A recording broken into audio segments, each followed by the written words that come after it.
بسم اللہ الرحمن الرحیم۔ السلام علیکم ورحمۃ اللہ وبرکاتہ۔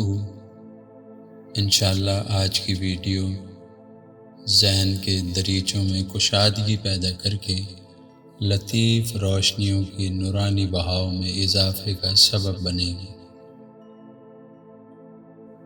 حضرت عمر فاروق رضی اللہ عنہ کی خدمت میں جب کہ وہ دربار خلافت میں تشریف فرما تھے، ایک عورت اپنے بچے کو لے کر آئی اور اس نے کہا، امیر المومنین، میرا بیٹا گڑ زیادہ کھاتا ہے، گھر میں گڑ نہیں ہو تو ضد کرتا ہے اور مجھے پریشانی اٹھانی پڑتی ہے۔ امیر المومنین حضرت عمر رضی اللہ عنہ نے چند ساعت غور فرمایا اور کہا، اپنے بیٹے کو 1 ہفتے کے بعد لے کر آنا۔ خاتون 1 ہفتے بعد پھر آئی۔ حضرت عمر رضی اللہ عنہ نے بچے کو مخاطب کر کے فرمایا، بیٹے، گڑ کم کھایا کرو اور ضد نہ کیا کرو، تمہارے اس عمل سے تمہاری ماں پریشان ہوتی ہے۔ اور بچے کی ماں سے کہا، اس کو لے جاؤ، اب یہ پریشان نہیں کرے گا۔ حاضرین مجلس نے عرض کیا، امیر المومنین، اتنی سی بات کہنے کے لیے آپ نے اس عورت کو 1 ہفتے تک انتظار کی زحمت دی، یہ بات آپ پہلے روز بھی فرما سکتے تھے۔ حضرت عمر رضی اللہ عنہ نے ارشاد فرمایا، میں خود زیادہ گڑ کھاتا تھا، میں نے گڑ کھانا کم سے کم کر دیا اور 1 ہفتے تک اس ترک پر عمل کر کے اس عادت کو پختہ کر لیا۔ پہلے ہی روز اگر میں بچے سے یہ کہتا کہ تم گڑ کم کھایا کرو تو اس کے اوپر میری نصیحت کا اثر نہ ہوتا، اب اس کے اوپر اثر ہوگا اور وہ عمل کرے گا۔ بے یقینی، درماندگی، پریشانی اور عدم تحفظ کے اس دور میں جب ہم دیکھتے ہیں کہ ہر شخص اپنے چھوٹوں اور اپنے احباب کو برائی سے بچنے کی تلقین کرتا ہے اور خود اس پر عمل نہیں کرتا، تو ہمارے سامنے یہ بات آ جاتی ہے کہ نصیحت کا اثر اس لیے نہیں ہوتا کہ ہم خود بے عمل ہیں۔ ہر طرف یہ شور و غوغا برپا ہے کہ موجودہ نسل اسلام سے دور ہو گئی ہے، اسلاف کی پیروی نہیں کرتی۔ ہم کیوں نہیں سوچتے کہ موجودہ نسل کے اسلاف میں ہمارا بھی شمار ہے؟ موجودہ نسل اگر تعلیمات رسول مقبول صلی اللہ علیہ وسلم سے دور ہو گئی ہے تو اس میں ان کا قصور کم اور ہمارا زیادہ ہے۔ یہ کون نہیں جانتا کہ جھوٹ بولنا بری بات ہے، ناجائز منافع خوری، چور بازاری اللہ کے بندوں کی حق تلفی ہے، مگر جھوٹ ہماری زندگی میں کامیابی اور کامرانی کا ذریعہ بن گیا ہے۔ قرآن کی متعین کردہ حدود سے زیادہ منافع خوری نے ایک سائنس کا درجہ حاصل کر لیا ہے۔ بچے جب یہ دیکھتے ہیں کہ ہمارے والدین زبان سے اللہ اور اس کے رسول صلی اللہ علیہ وسلم کی تعلیمات کا پرچار کرتے ہیں اور ان کا عمل اس کے بالکل برعکس ہے، تو ان کے ترقی یافتہ ذہن میں بجز اس کے کوئی اور بات نہیں آتی کہ مذہب صرف اظہار و بیان کا نام ہے۔ دنیا میں افراتفری کا ایک عالم برپا ہے، ہر شخص کسی نہ کسی الجھن میں گرفتار ہے، ذہنی سکون ختم ہو گیا ہے، عدم تحفظ کے احساس سے حزن و ملال کے سائے گہرے اور دبیز ہو گئے ہیں۔ اخبارات میں آئے دن حادثات اور انسانوں کی قیمتی جانیں ضائع ہونے کی خبریں شائع ہوتی رہتی ہیں، کبھی فلک بوس عمارتوں کے سرنگوں ہونے اور ان کے نیچے بندگان خدا کے ہلاک ہونے کی دلدوز اور وحشت اثر خبریں ہمارے سامنے آتی ہیں۔ اس سے یہ اندازہ لگانا دشوار نہیں ہے کہ ہم آفات ارضی و سماوی کی یلغار کی زد میں ہیں۔ بظاہر ان المناک واقعات کے وقوع پذیر ہونے کی ہم یہ توجیہ کرتے ہیں کہ تعمیر کنندگان کی ہوس زر کی وجہ سے یہ نوبت آئی ہے یا زمین کے اندر رد و بدل اس کا سبب ہے۔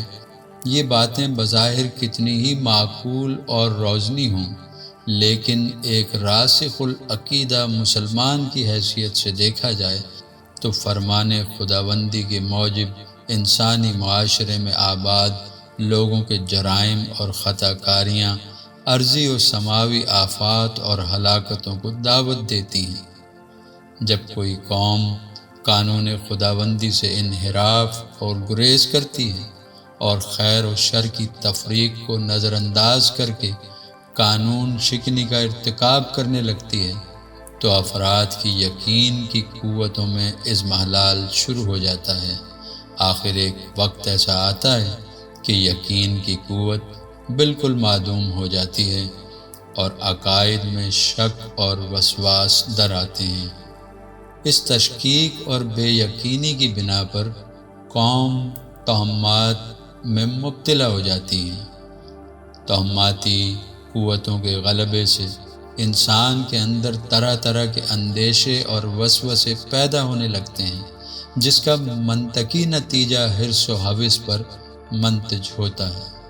یہ حرص و ہوس انسان کو اس مقام پر لے جاتی ہے جہاں بے یقینی اور توہماتی قوتیں مکمل طور پر اس کو اپنے شکنجے میں جکڑ لیتی ہیں۔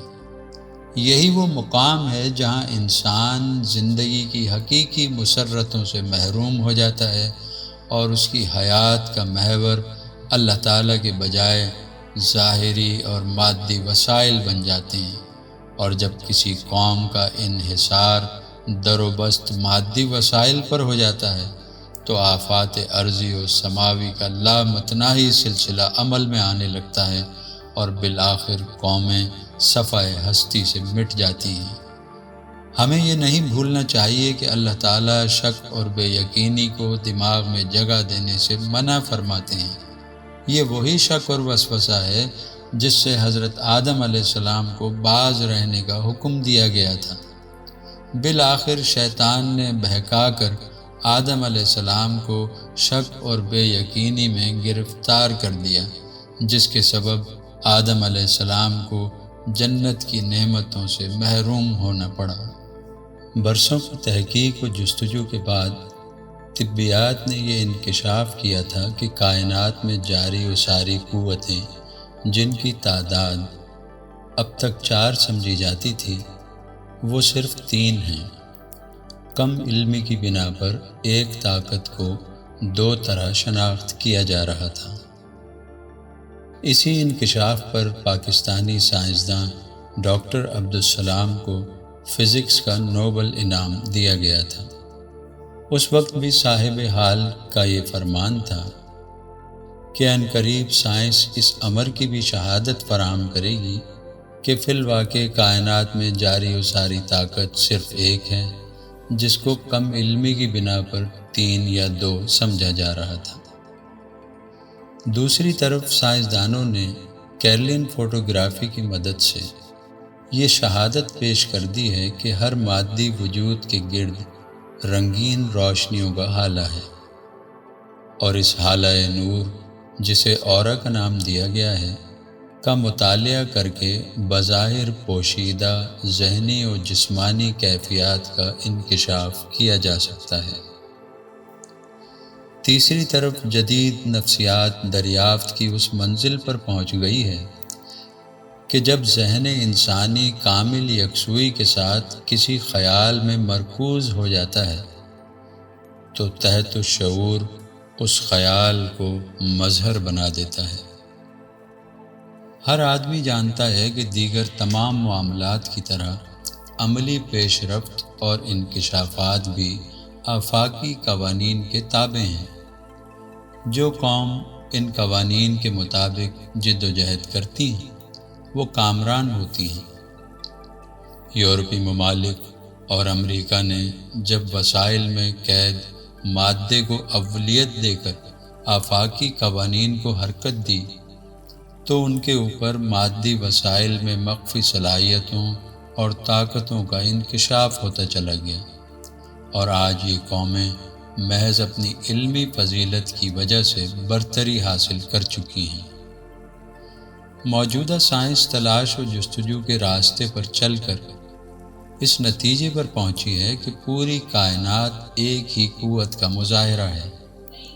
یہ انکشاف نیا نہیں ہے۔ ہمارے اسلاف میں کتنے ہی لوگ اس بات کو بیان کر چکے ہیں کہ کائنات کے تمام مظاہر کو ایک ہی توانائی کنٹرول کرتی ہے اور اس قوت کا براہ راست اللہ تعالیٰ کے ساتھ ربط ہے۔ قرآن حکیم اس حقیقت کو اللہ نور السماوات والارض کہہ کر بیان کرتا ہے۔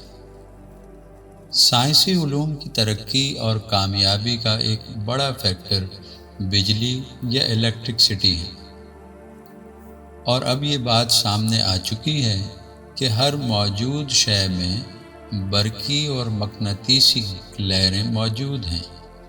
مختلف اشیاء میں یہ لہریں مختلف تناسب اور مقداروں میں کام کرتی ہیں، جبکہ ان لہروں کو ایک بنیادی قوت زندگی مہیا کرتی ہے۔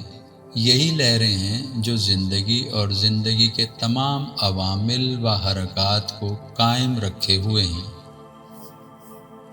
شیخ محی الدین حضرت عبد القادر جیلانی المعروف غوث العظم رحمۃ اللہ علیہ نے بتایا کہ زمین اور آسمان کا وجود اس روشنی پر قائم ہے جس کو اللہ تعالیٰ کا نور فیڈ کرتا ہے۔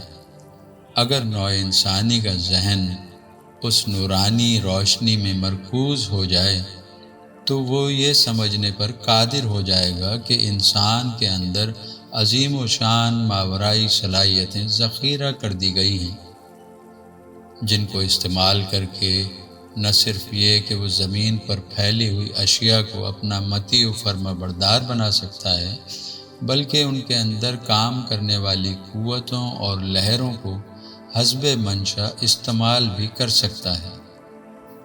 روزہ ایک ایسی عبادت ہے جس کا کوئی بدل نہیں ہے۔ روزے کے عظیم فوائد اور بے پایاں اثرات کو بیان کیا جائے تو اس کے لیے ہزاروں ورق بھی ناکافی ہوں گے۔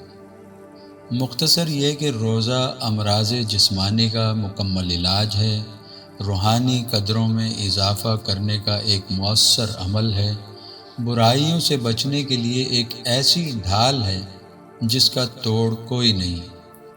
روزے دار ایک مخصوص دروازے سے جنت میں داخل ہوں گے۔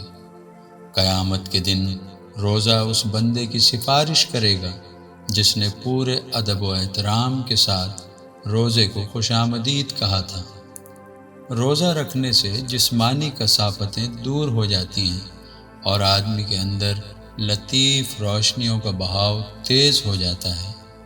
روشنیوں کے تیز بہاؤ سے آدمی کے ذہن کی رفتار بڑھ جاتی ہے، اتنی بڑھ جاتی ہے کہ اس کے سامنے فرشتے آ جاتے ہیں اور وہ غیب کی دنیا میں اپنی روح کو سیر کرتے دیکھتا ہے۔